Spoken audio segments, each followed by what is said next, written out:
I tried to register to vote, I was put off the Montgomery City bus for the first time. I didn't follow the rules. Black people had special rules to follow. Some drivers made black passengers step to the front door and pay their fare. And then we had to get off and go around to the back door and get on. Often, before black passengers got around to the back door, the bus would take off without them. There were 36 seats on the Montgomery bus. The first 10 were reserved for whites, even if no white passengers were on the bus. There were no law about the 10 seats at the back of the bus, but it was sort of understood that they were for black people. Blacks were required to sit in the back of the bus, but it was and even if they were empty seats in the front, we couldn't sit in them. Once the seats in the back were filled, then all of the other black passengers had to stand. If the whites were filled up in the front section, some drivers would demand the blacks to give up their seats in the back section. It was up to the bus driver if they choose to adjust the seating in the middle 16 seats. They carried guns and had what they called police power to rearrange seating and enforce all the other rules of segregation on the buses.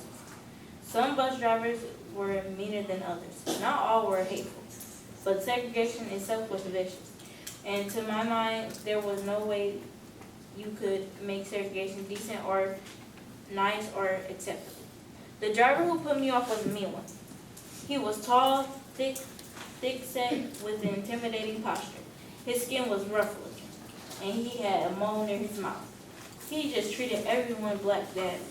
I had been on this bus as a passenger before. I remember when a young woman got on the front of the bus and started to the back, and he made her get off the bus and go around to the back door. One day in the winter of 1943, the bus came along, and the back was crowded with black people. They were even standing on the steps leading up from the back door, but up front there were vacant seats right up to the very front seats. So I got on at the front of the bus and went through a little bunch of people standing in the back. I looked toward the front and I saw the bus driver looking at me. Get off the bus and go through the back door and get on. I'm already on the bus and don't see a need to get off and get back on when people are standing in the step. If you can't get off the bus and go through the back door, you will have to get off my bus. Rosa Parks stood up and the bus driver came back and took her coat sleeve, not her arm, just her coat sleeve. He didn't take out his gun. I was hardly worth the effort because I wasn't resisting. I just didn't get off and go around like he told me to. So after he took my coat and sleeve, I went up to the front. I dropped my purse. Rather than bend over to get it, I sat right down in the front seats. And in a sitting position, I picked up my Get off the bus. I'm going to, but I know one thing, you better not touch me. He didn't strike me. I got off. I heard somebody mumble from the back.